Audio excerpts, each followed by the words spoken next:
All right, testing, testing. How are we doing tonight? How's everybody doing?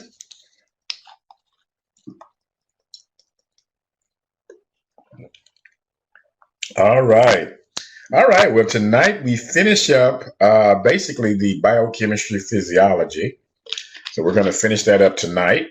And we're going to kind of look at and kind of show you how to approach the microbiology. So you'll be ready for micro next week. All right. So the last time we met, we talked about fat-soluble vitamins, right? Anybody remember that? Okay, good, perfect. So Anna, can you tell me three things about vitamin A? And let's use microphones if you have microphones.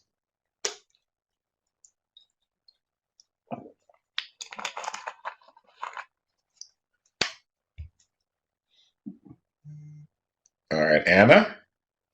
Wait, can you all hear me?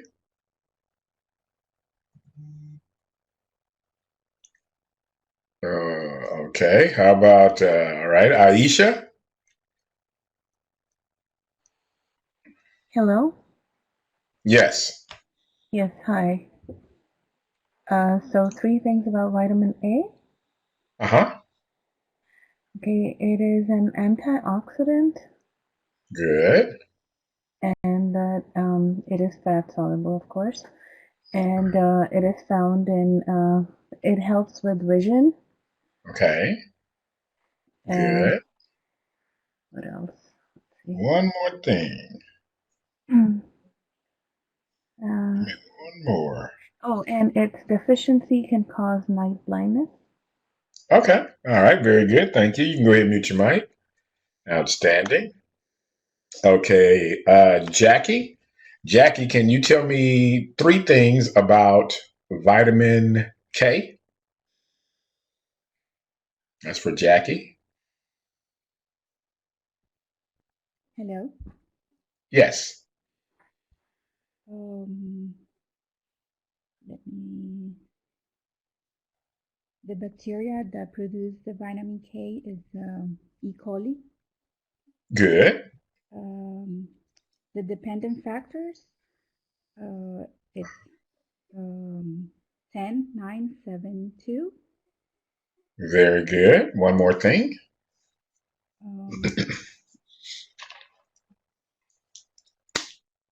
The pathway is for the intrinsic and extrinsic pathway. Okay. Okay. I can live with that. That's good. Good. Good. And you remember vitamin K is for clotting, right? Yes. Good job. Outstanding. Very good. Thank you. Thank you. All right. All right. All right. Let's go with Jesus. Can you tell me three things about vitamin D, Jesus?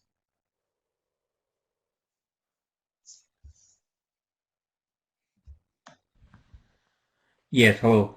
Is synthesized in intestinal, increase intestinal calcium and phosphate. Okay. Is of course used in bone increased bone mineralization. The active form is the 125 calcitriol or 125 hydroxycalciferol. Perfect. That's all I need. That's outstanding. Good job. Thank you. All right. Way to go. All right. So it seems like we know about Carla. What is vitamin E used for, Carla?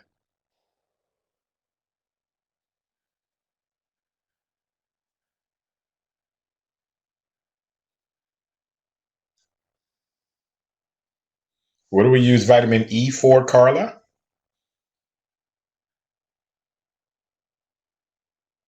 Okay. Nerali. What do we use vitamin E for?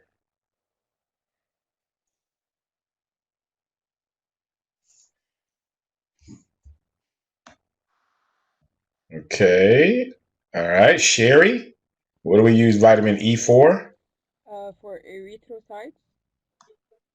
Very good. Thank you. Good. Perfect. The production of red blood cells. Outstanding. Good job. All right. You can go ahead and mute your mic. Okay, so we got a good grip on the fat soluble vitamins. So what we're going to look at tonight is we're going to actually look at our water soluble vitamins. Okay, so we're going to look at these water soluble vitamins. I'm going to skip that. Uh-oh. One second, let me pull this up. All right. So we already talked about the fat solubles. Okay. So vitamin C and D. So vitamin C, right, also known as ascorbic acid, right? Now, whenever you do the vitamins, make sure you know the names of the vitamins. Does everybody understand what I mean? It's like niacin and thiamine. Make sure you know the names of the vitamins, okay? So vitamin C is our ascorbic acid, and we know we need vitamin C for collagen synthesis. Everybody remember that from biochem? Everybody remember that? Right. So we need that for collagen synthesis, right? And it actually helps us to convert dopamine to norepinephrine. All right. If you're deficient in vitamin C, it's scurvy. That's they love that on the test. Okay. So that's a favorite on the exam. Everybody with me? So vitamin C deficiency. Yes, that's right, Samuel. Exactly. That's right. And so if you remember, Samuel, what did the sailors have to bring with them on their trip when they sailed the seas? What did they have to take with them? That's right, citrus. Exactly. That's right. Perfect. All right. Now, if you have too much vitamin C, this is also something that can appear on the test. It can lead to increased iron toxicity. Okay. Increased iron toxicity. Everybody understand that? All right. Okay, perfect. Okay, let's go to the next thing. Uh-oh. All right, so we already looked at, well, it's because of how it's transported. They're not going to ask you how, the mechanism, but it's due to the transport, how iron is transported in ferritin. There's a long pathway that I don't think you really want me to go through with you. But trust me, it's a long pathway about how ferritin is transporting the iron. Okay? I mean, I said ferritin. Ferritin, let me correct that. Ferritin is the storage form of iron. Transferritin is how iron is transported. Transferritin. Transport transferritin. Okay? All right, just making sure we knew that. Skip that. All right, so our first water-soluble vitamin, right, is going to be this wonderful one called B1, which is thiamine, right? And thiamine causes, basically, if you're deficient, it causes beriberi. And I always like to put that one because that I looks like the number one, right? Doesn't it? So that way you can remember beriberi. Everybody follow me there? Okay. Now, listen to this closely. Listen to this very closely. All of your, I would say 90% of your water-soluble vitamins are going to be cofactors for enzymatic reactions. All right, I'll say that again. Over 90% of your water-soluble vitamins will be cofactors for enzymatic reactions. Does everybody follow me there? Everybody with me? Everybody got that? Okay. Della says yes. All right. Everybody says yes. Okay. All right. So let me ask you this question. Let's go with, I know Anna says her microphone's not. Kanan, is your microphone working? All right. Go ahead and turn your microphone on, Kanan. Hello. All right. So Kanan, when we say cofactor, what are we talking about? Cofactor is going to be the catalytic enzyme which will lower down the activation energy. Well, what you're describing is a catalyst. So what you just described is a catalyst. Okay. Right? which basically lowers the activation energy, right? Yes. So that's true. That's true.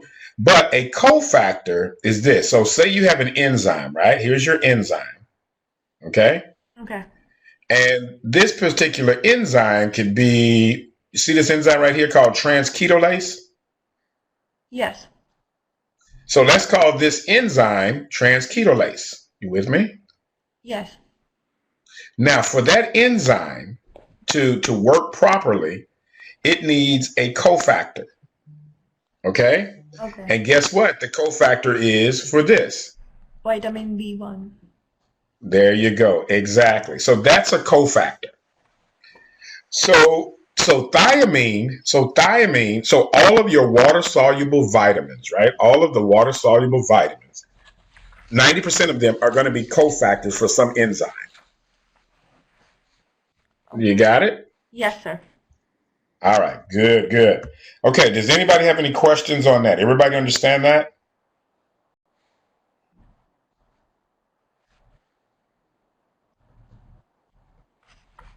And you can go ahead and mute your mic. Go ahead and mute your microphone.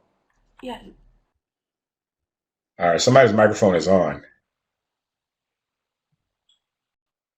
Okay. Aisha, you have a question?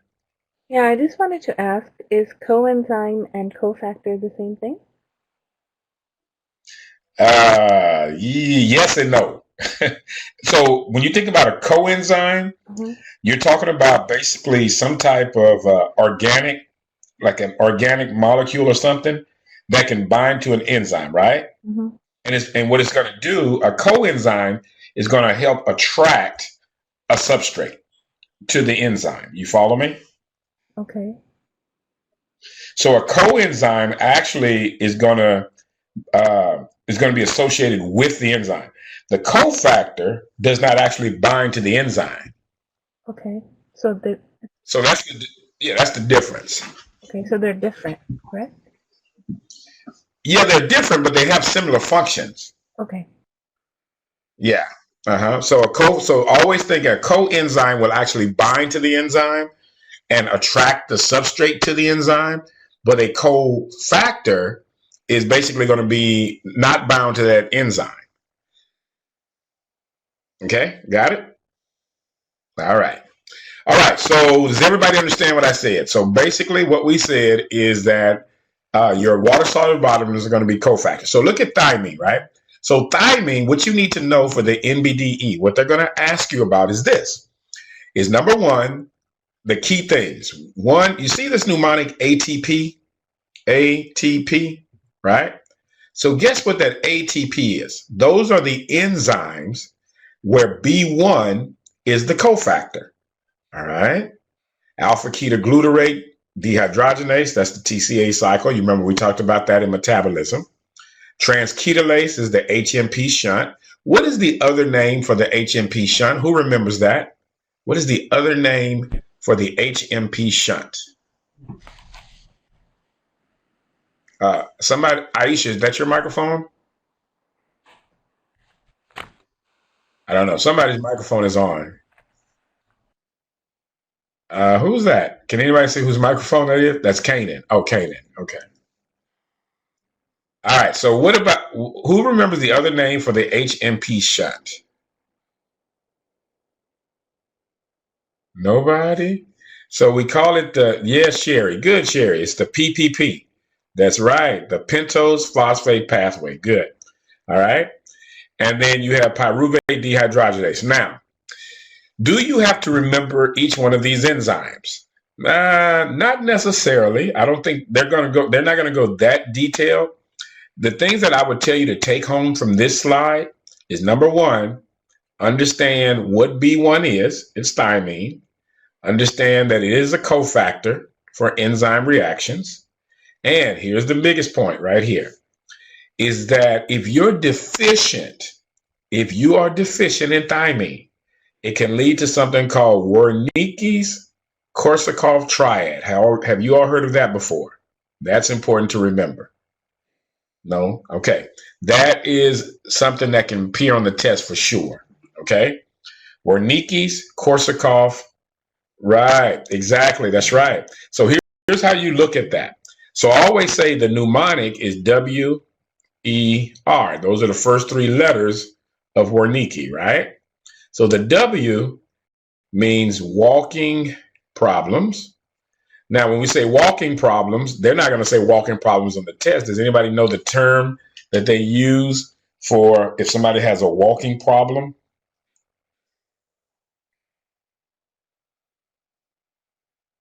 Well, exactly, gait, right? Actually, they may use something called ataxia. Ataxia. Has anybody ever heard of that term? Ataxia?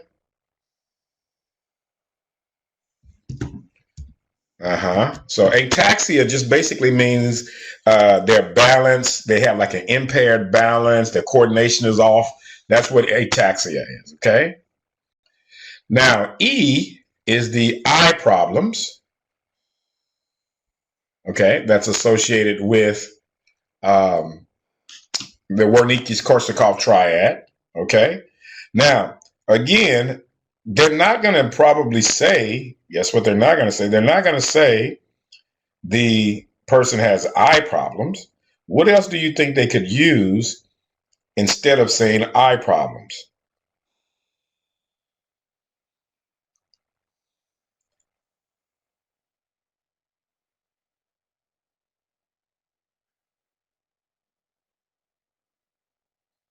Well, okay, so if they said midriase is a mid or any of those, you got to think.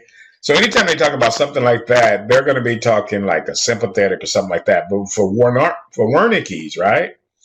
They're going to basically be. You have to think about what it's going to cause, right? So this whole triad, right? The entire triad, the eye problems, and just like Injuri said, they're going to say something about. They can say that it's vision or some type of vision problems or something like that. But the eye is basically they're going to use the word ocular. So they're going to say ocular abnormalities. Ocular abnormality, right? Everybody with me? So as soon as you see that, you know they're talking about eye, right? And then the other problem is recall. All right, so this is where we have the confabulation, the memory problems, things like that. Okay, everybody with me? All right, so those are the key things for thiamine. All right, so that's our B1. Everybody good? All right, just like I always say, can you teach that slide to someone else? Can you teach that actual slide to someone else? All right. Yes, Sherry. Oh, hello. Quick question. So Yes. Wernicke, this triad is deficiency of vitamin B or the deficiency of the one of the ATP in Oh, yeah, good question. That's a great question. No, it's the B1 deficiency, the thiamine deficiency. So thiamine deficiency can cause beriberi, and it can also cause Wernicke's-Korsakoff.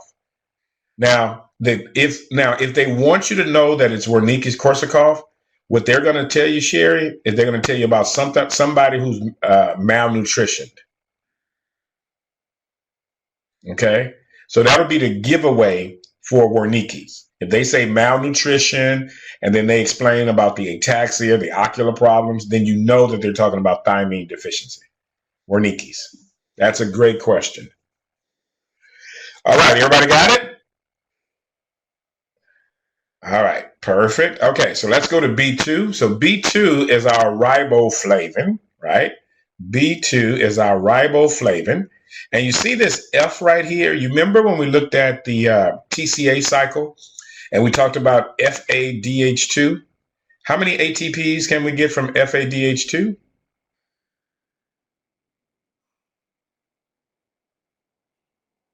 Okay, good, perfect, exactly. Right. So once again, we said that riboflavin is a cofactor for oxidation reduction reactions. And how do we know that it's involved in oxidation reduction reactions? How do we know that riboflavin is involved in an oxidation reduction reaction?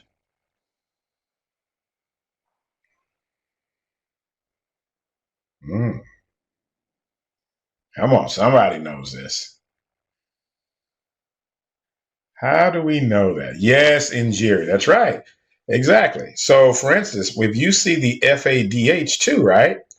FADH2 can be converted to FADH, right? So that means then this, right? This lost one of the hydrogens, right? So that means that this going to this means that this right here was oxidized, all right? Does everybody understand that? So anytime you see these hydrogens, then you know that these are involved in an oxidation reduction reaction. Okay, everybody got that? Now, with riboflavin, the deficiency is what we call the 2 C's. That's the chylosis and the corneal problems, the eyes, right? And is everybody familiar with chylosis? Everybody knows what chylosis is?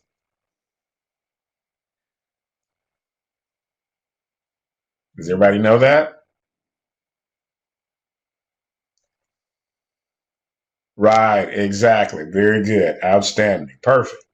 Good job. Okay. All right. Nice job. Okay, so that's that. Okay, let's look at niacin, right? Now, niacin is a very interesting one that they like to talk about on the test. Let me tell you why. Is niacin is also going to be used in the redox reaction. Is anybody surprised by that? Let's think about it for a second. Is anybody surprised that niacin is involved in redox reactions? Aisha says no. Okay. So when nobody responds other than one person, that means everybody understands it, right? So that means I can ask this to anybody. I can ask anybody a question. Okay. All right. So make sure, let's make sure if we don't understand, tell me to stop. Okay. So niacin is what's responsible for NADH. All right. And when we say redox reaction, guess what we're talking about? All we're talking about is a reduction oxidation reaction, right? And we said that anytime we see these H's, you see that NADH right there, that H, that means that NADH can be converted to NAD plus. And this is an oxidation. This is a redox reaction. Does everybody understand that? No, Aisha, there is no NADH2. No, there's an FADH2, but not an NADH2. It's just an NADH. Okay, so everybody understands that NADH to NAD plus is a redox reaction. Niacin, right, which produces the NADH, right? And where do we see NADH? Where in metabolism did we see NADH? Good job, Kanan. Perfect. Glycolysis. Outstanding. Yes, I like that. Okay, good. All right. Now, that is exactly right. Okay. So now, watch this. Niacin comes from tryptophan. All right.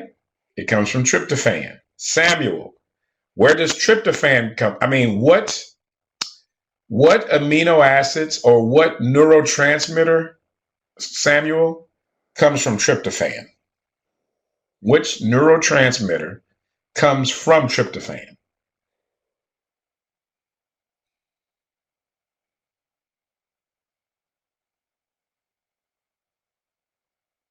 All right. Anyone know that? Anybody remember that? There's actually two you could say. That's not what. Thank you, Anna. Good, Anna. Serotonin. Serotonin and good, Injiri. That's right. And melatonin. Anybody remember my mnemonic about Sarah tripped over the fan? Right? Nobody remember my mnemonic for that? Sarah tripped over the fan. Okay. All right. So those are neurotransmitters from tryptophan. Now, niacin, B3, needs B6. So guess what? If I need to make niacin, I need B6, right? Now, if you're deficient in niacin, it leads to the 3Ds: diarrhea, dementia, and dermatitis. Now, sometimes people call it the 4Ds and say death, right? Say death can also result from this. But the 3Ds are the main ones: diarrhea, dementia, dermatitis, right? Now, on your NBDE exam, these two terms, pellagra and heartnup, don't forget those, okay? Pellagra and heartnup, all right?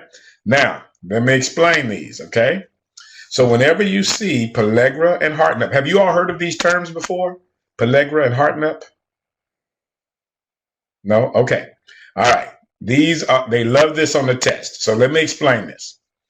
So what heartnup disease is, what this disease is basically a disorder. It's actually a genetic disorder where you have a problem with the amino acid transporter, okay?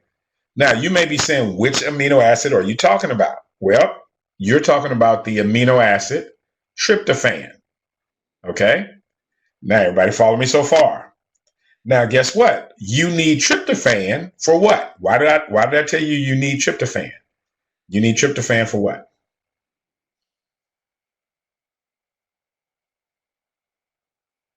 That's right, exactly. You need tryptophan for B3, for niacin, right? You need it for niacin, right? Okay. So if a person is deficient, right, in say tryptophan, then guess what? They're going to be deficient in niacin. If they are deficient in niacin, then it can cause something called pellagra. Pellagra basically is when you have those like the skin rash, the dermatitis. That's kind of like pellagra. Everybody follow me? Okay. So here is an example of what you would see like with pellagra. So you look at that, it kind of looks like a, I just drew a blank, eczema. Kind of looks like eczema, doesn't it? But this is actually pellagra. All right, is everybody good with vitamin B3? Everybody good with vitamin B3? All right, perfect. All right, vitamin B5. B5 is pretty easy to remember. Okay, what about heart? Okay, Aisha, what do you mean? Wait a minute. I just went over heart nups.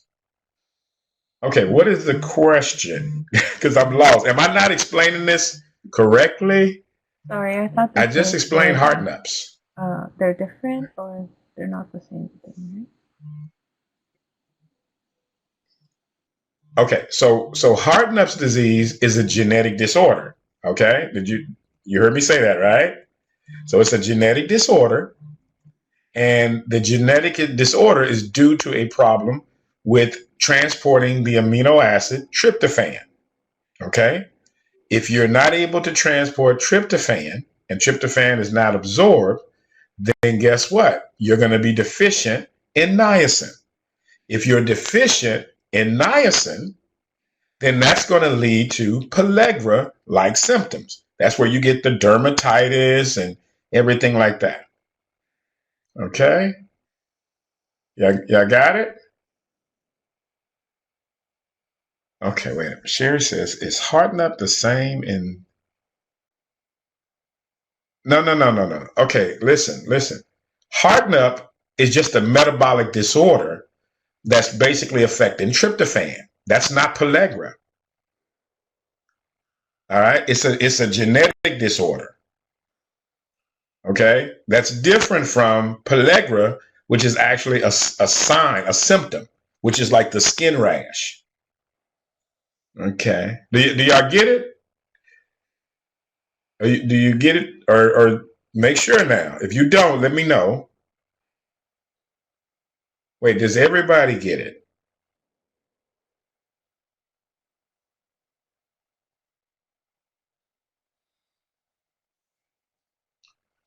Okay, all right. So All right. So the question that Aisha is saying, what are the symptoms of heart meth? So, all right. So again, there's not, the heart is the disease, right? Yes. Thank you, Vasu. Thank you. Yes. Heart is the disease. So the symptoms you don't even have to memorize the symptoms because you already know that it's going to lead to a vitamin B3 deficiency. If it leads to a vitamin B3 deficiency, then you already know what it's going to present with. All right. Okay. All right, y'all. Don't make this hard. All right. Just keep it simple. Okay. All right. Okay. All right. We'll go to the next one. Yes. Good, Kanan. I like the way you said that. Perfect. Perfect explanation. That's right. Okay. B5, pantothenate or pantothenic acid, right? Now, this one, to be honest with you, I think in the 10 years we've taught the NBDE, I've probably seen this question maybe once in 10 years, them ask about B5. So this is not a real popular one, but, go ahead and just know it. I'll give you an easy way to remember it. So B5 is pantothenate. You need this for fatty acid synthesis, okay? For specifically fatty acid synthase. Now, if you get too fat, you can't fit in your pants. So when you see pantothenate or B5, think about fatty acid synthase. Everybody got it? Now, watch this. If you are deficient in B5, it can lead to adrenal insufficiency. All right, now let's see who can really go back in their mind and say, what does this mean? What specifically, when I say adrenal insufficiency, who can tell me what condition you might find? What's the name of that condition?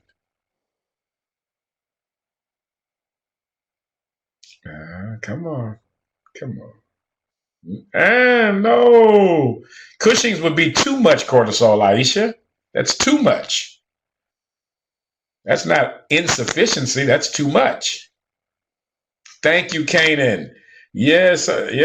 Thank you all. That's what I'm looking for. Addison's. Right. Do you remember we talked about Addison's disease? No, wait. Have we talked about Addison's? We did. Okay, good. Because I think we talked about Addison's, that it causes a hyperpigmentation. All right. Do you all remember that? Addison's causing a hyperpigmentation. Okay, good. So you can see how we made the connection with B5. All right. Good. All right. And let me tell you, look, I love the questions. I want you to, I'm glad. And look, whenever you ask a question, don't think you're asking too many. All right. I love the questions, but I've learned one thing. One thing I know is that whenever you respond, I have to respond a certain way because you'll never forget it. Let me give you an example of what I'm talking about. So you remember I told you that people remember things through emotional retention. You all remember that? So if somebody asked me a question and they said, okay, what is B1? And I said, B1 is thiamine. Thiamine basically is a cofactor. This cofactor is used for certain enzymes. And then we keep moving, right? If I responded that way. Versus if I say, now wait a minute, did I explain that well? Or do you really want me to say that again? Okay, so I'll say it again. Now, when I say it that way and then I repeat it, which one do you remember?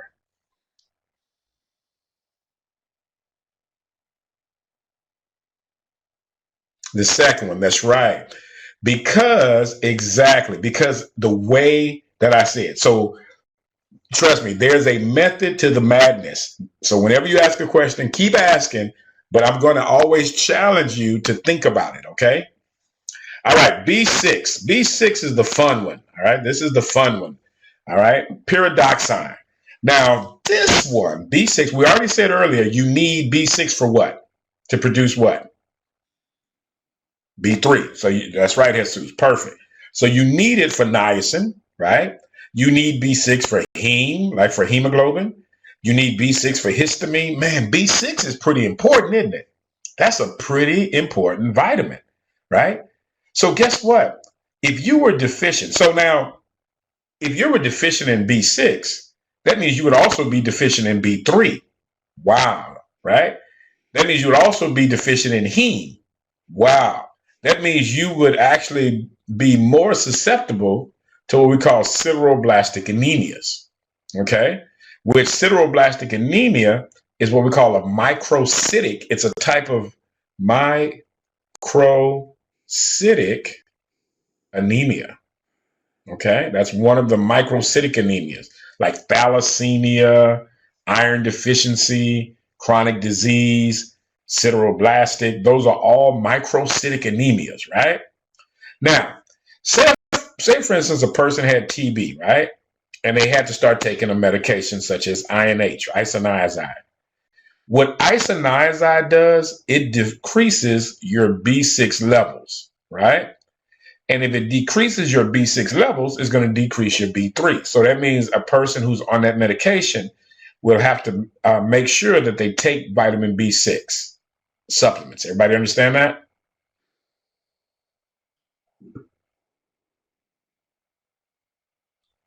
Okay, everybody got that? Any questions on that one? Okay, so don't forget B6. B6 is important. That's an important one, okay? All right. No questions? All right, we'll go to B7. All right, B7 is biotin. All right, this is our biotin. And I can pretty much tell you the question. INH is a drug to, yes, to treat TB. That's for TB, tuberculosis. All right, biotin, B7. All right.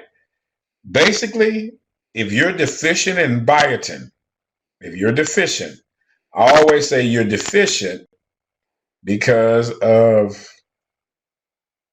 Rocky Balboa. Balboa. All right. Does anybody know who I'm talking about? Anybody know who I'm talking about? Rocky Balboa? Yes, that's right. The boxer. Right. Do you remember in the movie Rocky 1 that he would get up early in the morning and he would put these eggs in a blender and he would just blend it up and he would just drink it? Do you all remember that from the first Rocky? Well, that's what he would do, right? So anytime I think about biotin, right, I always think about Balboa, Rocky Balboa, because normally if you're deficient in B7, well, one of the ways you can become deficient in B7 is the ingestion of raw eggs. Okay, everybody got that? All right, that's your B7. All right, B9. This is our folic acid. All right. Folic acid. Now, there are two vitamins. There are two, not one, but two vitamins that can give you a macrocytic megaloblastic anemia. B9 is one. What's the other one? What's the other one that can give you a macrocytic megaloblastic anemia? Good, Kanan. Good, Aisha. That's right. No, B9 and B12. Okay. So both of these can give you a macrocytic megaloblastic anemia. Now, all this means when I say macro, it means big. Cytic means cell. Megalo, right? Megalo means big, right? And if I say megaloblastic, what does megaloblastic mean? Anybody know what megaloblastic means? Well, it is a type of cell. That's true. That's true. Right, exactly. It's going to be immature, right? So anytime that a red blood cell is big, that means that red blood cell still has a nucleus, still has a right. So it's immature. Okay? Everybody understand that? Still has the mitochondria, have all that stuff. So just remember this for the test. If you ever see macrocytic megaloblastic, you can automatically say that it's going to either be B9 or B12. Everybody follow me there? Okay, good. Now, you need folic acid for DNA and RNA. Now, I'm not going to go through that right now because we've already talked about this. You remember when I told you all about tetrahydrofolate? Did you all remember that? TH4? TH4.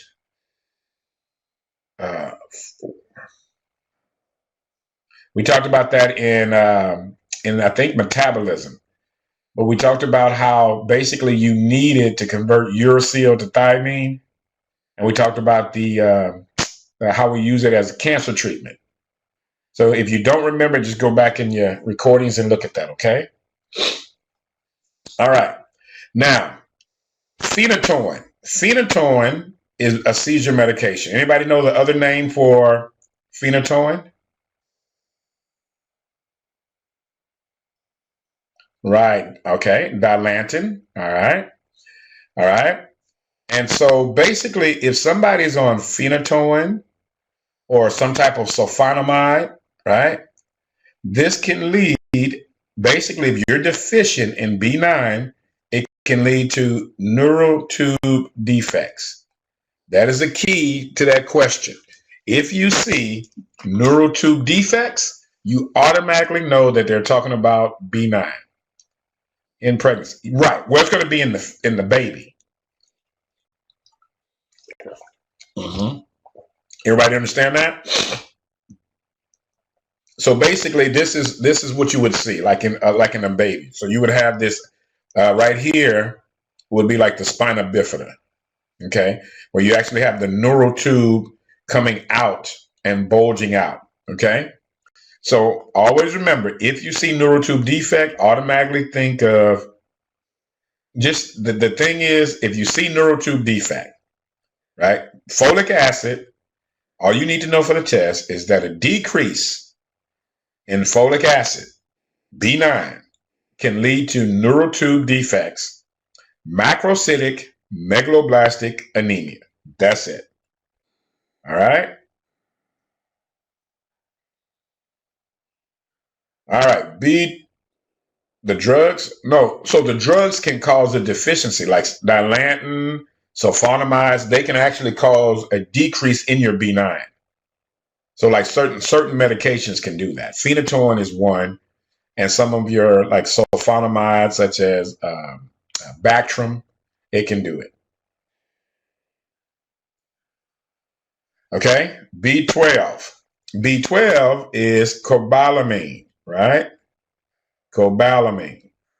So all you need to know about this one is that it's going to cause a macrocytic, megaloblastic, or anemia. All right, everybody see that? Macrocytic, megaloblastic, anemia. All right. Now you might say, well, wait a minute. If B9 causes a macrocytic, megaloblastic anemia, and B12 does that, how am I going to know the difference on the test, right? Well, here are the things that you use to differentiate those two. Number one, if they mention neurological symptoms, and normally they would be talking about an adult and not a baby. If they're talking about some type of neurological symptoms, or they have problems with their memory or something like that, right? And they say it's a megaloblastic macrocytic anemia, then they're talking about B12. Okay? Now, the other thing that you have to look for is something that's called celiac sprue, right?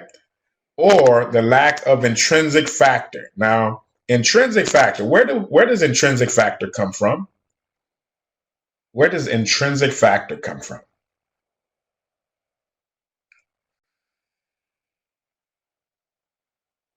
Yeah.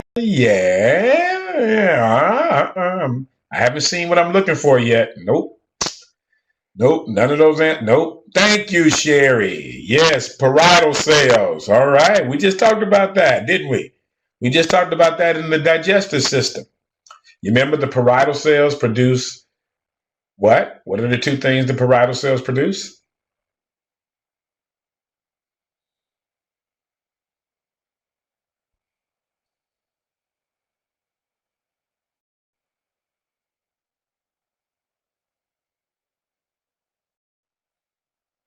What? Tell me. Thank you. Thank you. Hydrochloric acid and intrinsic factor. That's exactly right. Exactly right. Outstanding. Perfect. Good job. Okay. Everybody understand that?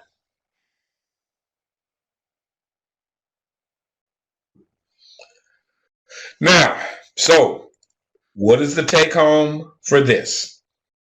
B12, megaloblastic, macrocytic anemia, neurological symptoms. Celiac sprue is basically, and we're going to look at that in pathology, but it's one of those things where, like, people who have gluten allergies, certain people have to stay away from gluten, right? And so, but we'll talk about that in pathology. So neurological symptoms is not in B9. No, that's right, not in B9. B9 is just basically going to be your neural tube defects in children. Okay, everybody got that? All right, perfect. All right, and so those are all of our vitamins. Everybody good with the vitamins, right? All right, now let me show you something.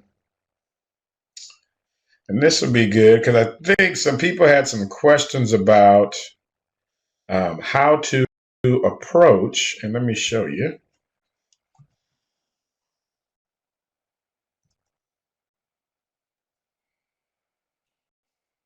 And Candace, so do you have to basically stay away from gluten?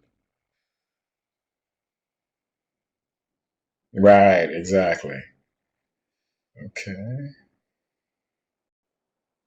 All right, so as I pull this up, I'm going to go ahead and share this with you so you'll know exactly what you're doing. All right, exactly. That's right. All right, give me 1 second. It's almost there. And while that's pulling up, let me go ahead and share something else with you.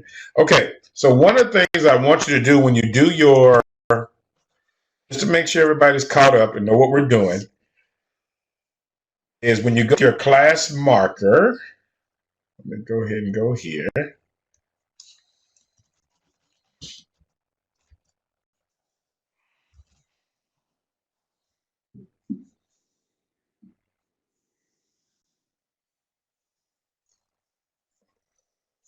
Okay. I think it's coming slowly but surely.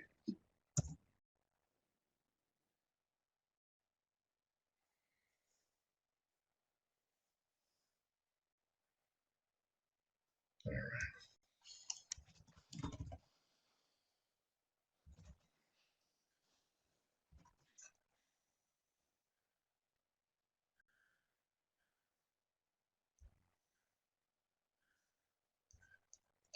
All right. So when you go to your class marker, just to make sure everybody's caught up.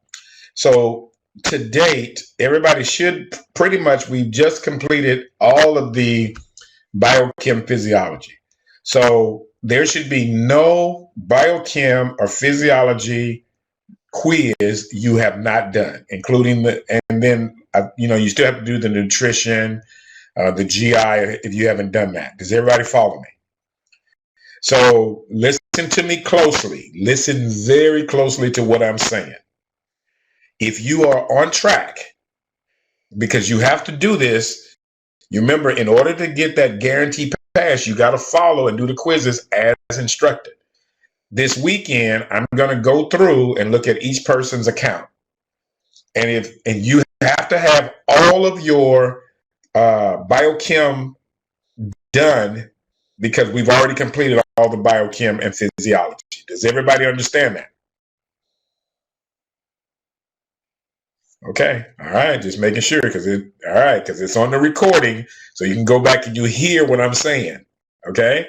Now, the next thing that we're going to go into is the microbiology quiz and make. Yes, there's Sherry. Anything dealing with biochem or physiology, the quizzes or any of that, all of them should be done.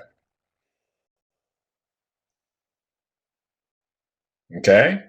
Now, we're going to get into the microbiology, right? And the first one we're going to do is bacteria. All right. So we're going to do bacteria. Once we complete the bacteria, there is going to be a bacteria quiz. Okay. There is going to be a bacteria quiz. And you're going to do that and so forth. Now, what I want you to do now in terms of studying or preparing for the class on Monday, did I say Monday? On Tuesday is, and probably you've already seen these notes. Let me just make sure. So in the NBDE1 documents, the login that you have, everybody should have seen these. Everybody saw these notes that says NBDE microbiology notes that I put together. Did everybody see this? You have. Okay, good. Perfect. All right. So what you need to do, what I want you to do for Tuesday's class is basically you're going to go through, the first thing is you're going to go through and you're going to make sure you answer all of these questions. Okay. So that's the first thing. Make sure you answer all of these questions. Then you're going to see there are about 17 pages, right? I want you to go through pretty much all of these before Tuesday. So go through all 17 pages of these before Tuesday. There are a lot of mnemonics that are going to be very helpful for you as you look at bacteria. Okay? Everybody with me? Okay. All right. Now, that is the assignment for Tuesday. Any questions on that? When do we get the last PowerPoints from Dr. Bristol's class? How about today's PowerPoints? Do you mind sharing them? Today's PowerPoint? What did I have today? Yeah. Now normally I don't upload them. Yeah, you could send an email because to be honest with you and Jerry, my schedule is so busy. If you tell me to do it, I'll totally forget. So you might want to send an email to the admin and just let them know. Okay. All right. Yeah, the micro notes, Sherry, are in the documents page. They're in the documents page. And again, with Dr. Bristol's class, you know what? In the I guess the WhatsApp group that you all have, just send that message to Dr. Bristol's to make sure we have those. She said you would upload it. Okay. All right. Yeah. Well, send an email to Elaine and so make sure that we have it. So send an email. So same email. Just one person can send it. That's fine. Okay. Sherry, you know where to get the notes, right? Log NBDE1 and then November. I press on November. Okay. So Sherry, do you go to the documents page? Do you use the documents page on the MDIPrep.org? Do you use that page? Document that you just like.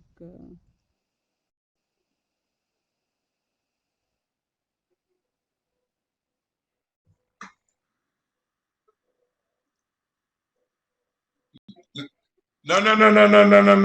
It's something that says documents, NBDE1 documents.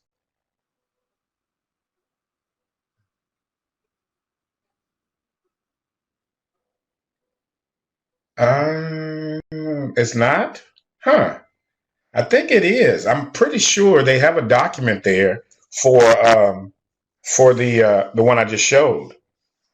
So you may, well, let me ask, is anybody else able to see the document on that page, on the documents page? Okay, great. Nerali says yes, and Jerry, yes. Okay, so you may want to put it out in the WhatsApp group. I